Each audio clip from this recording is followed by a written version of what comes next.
सबसे आग्रह है कि आप सदन को 0 आवर में चलने दें। मैं सदन चलाना चाहता हूं, लेकिन आप सदन नहीं चलने देना चाहते। Adjourn to meet at 12. 2 बजे तक के लिए स्थगित की जाती है। आज 12 बजे तक के लिए स्थगित की जाती है। 2 बजे तक के लिए स्थगित करता हूं। You work 9 hours a day but could probably count on your fingers the number of hours this latest monsoon session of the parliament functioned in the first 3 days. Apart from ruckus, protests and the key word, adjournments, India has not seen much else. Be it the Lok Sabha or the Rajya Sabha, proceedings start around 10 am and within minutes, the speaker or chairperson adjourns the house. सदन की कार्रवाई 2 बजे तक के लिए स्थगित की जाती है। This saga continues, even as so much has and is happening in the nation, and so much is there to discuss. हम चर्चा के लिए तैयार है, फिर ये सदन चलने नहीं देते हैं। ये डबल स्टैंडर्ड बिल्कुल गलत बात है। सवाल ये है कि जो हाउस में डिफेंस मिनिस्टर को बोलने देते हैं, उनके लोगों को बोलने देते हैं, मगर अगर विपक्ष का कोई कुछ कहना चाहता है तो अलाउड नहीं है। Amid calls for a 70-hour work week, the lawmakers' shifts in the parliament are under scrutiny. How efficiently have our MPs worked in the recent past? What is the track record? Are the Indian parliamentarians spending enough time in the parliament?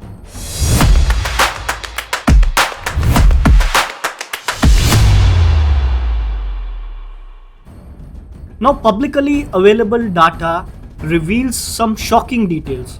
If we talk about the 2024 winter session, the parliament functioned for about half of its scheduled time. The Lok Sabha functioned for 52% of its scheduled time and the Rajya Sabha functioned for just 39%. It also says that in the first week, both the houses functioned for less than 10%. Now MPs in both the ruling parties and the opposition support the 70-hour work week call. However, they continue to blame each other for the parliamentary disruptions. The government wants the parliament to function and run. There are many important bills that are pending consideration and passing.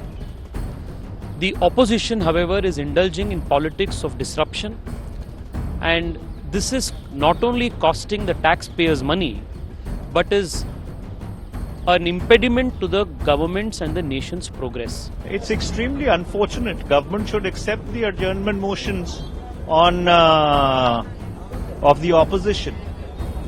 After all, the indictment by the US courts of the Adani conglomerate has a larger significance and connotation beyond just one company. Looking at the publicly available data, you will see there is a complete disparity. On some days, the houses functioned just 2 to 6%, while on some, the houses worked more than 100% of the scheduled time. Such a pattern was witnessed in 2025 budget session also, when the Waqf bill was discussed for hours. The data also suggests that 11 bills were passed in the first year of the 18th Lok Sabha, which is the lowest since 1999. In the 2025 budget session, 5 bills were introduced and 10 bills were passed. These included the Waqf Amendment Bill and the Immigration and Foreigners Bill. Also, the major point of discussion was the President's address.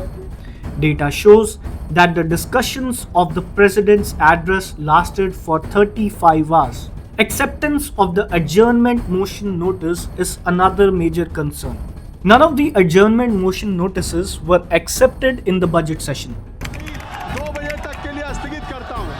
Senior opposition leaders have consistently moved these notices to discuss various issues, ranging from Operation Sindoor and the Election Commission today to Pegasus and Manipur yesterday. It is a procedure used to interrupt the normal business of the House to discuss a matter of high public importance. In the past 2-3 sessions, It appears as though the centre and opposition can barely even agree on the topics which need to be discussed in the parliament. Parliament से कुछ दिन पहले अदानी जी का वो US में case आया और पूरे टाइम बीजेपी ने उस पर डिस्कशन रोकने की कोशिश की। ये बहुत ही खराब रवैया है विपक्ष का और मुझे तो समझ में नहीं आता ये जिन लोगों ने इन्हें चुनकर भेजा उनको ये क्या जवाब देंगे। क्या ये करने के लिए इनकी जनता ने इनको चुनकर यहाँ भेजा है? कितनी शर्म की बात है ये। और पार्लियामेंट चलाने में कितना खर्चा होता है उस खर्चे का भी इनको ध्यान नहीं है। 17 bills were expected to be tabled in this monsoon session of the parliament, set to continue till August 21. But in the first 3 days, almost nothing was discussed. As rain slashed the Indian capital, it was the topmost legislative body that seems to have been washed out. With 3 days already down the drain, what kind of discussion can the common man really hope for?